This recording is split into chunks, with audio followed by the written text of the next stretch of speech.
사실 한국에서도 터프들의 활동이 있기 때문에 그럼 한국은 어떤 상황이었는지 같이 좀 짚어볼 필요가 있을 것 같아요. 일단 좀 전체 역사적으로 좀 이야기를 드린다면 한국은 다른 나라에 비한다면 트랜스젠더 혐오가 강하지 않았다라고 얘기할 수 있습니다.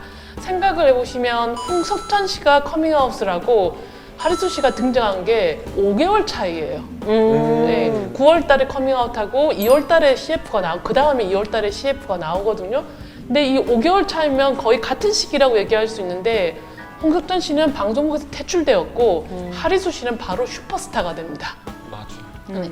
그런 걸 보면 동성애자에 대한 혐오가 트랜스젠더 혐오보다 훨씬 강했다라고 볼 수 있죠. 당시에 이제 언론에서 하리수 씨를 가리켜서 진짜보다 더 진짜 같은 여자, 이걸 칭찬이라고 한 거예요. 네.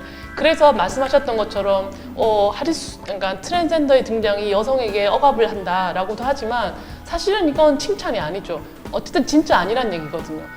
네가 진짜가 아닌데 꽤나 진짜 같이 구네? 라고 하는 얘기여서 결국 은근한 트랜스젠더 혐오와 비하는 여전히 가지고 있는 한편으로 보면 트랜스젠더라는 존재 자체를 좀 낯설어해서 어떻게 해야 될지 모르겠고 그런데 이제 일단은 좀 그걸 엄청나게 드러내는 혐오가 있는 상태는 아니었으니까 이제 좀 알아간다라는 걸 볼 수 있고 그래서 최근에 가장 트랜스젠더 혐오가 한국 역사상 지금 가장 강한 때다.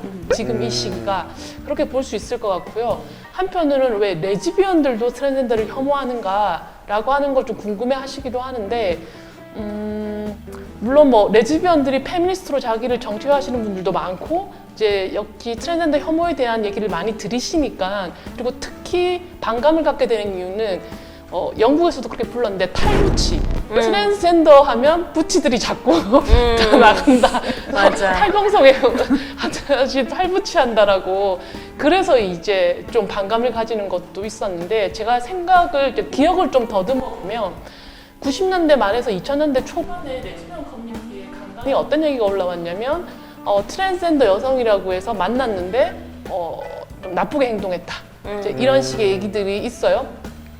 근데 이때만 해도 트랜스젠더가 나쁘다고 얘기했던 게 아니라 자꾸 남자들이 트랜스젠더인 척하면서 레즈비언에 접근하는 것 같다. 그래서 우리가 이 남자들이 트랜스젠더인 척하는 문제를 어떻게 해결할 것인가로 얘기를 했었거든요. 근데 지금은 그냥 다 이건 트랜스젠더 탓이다. 그러니까 시스젠더 남성이 저지르는 범죄라고 하도 어쨌든 트랜스젠더를 인정하다 보니까 쟤네들이 트랜스젠더인 척하는 거 아니냐. 그러니까 우리는 트랜스젠더를 없애야 한다.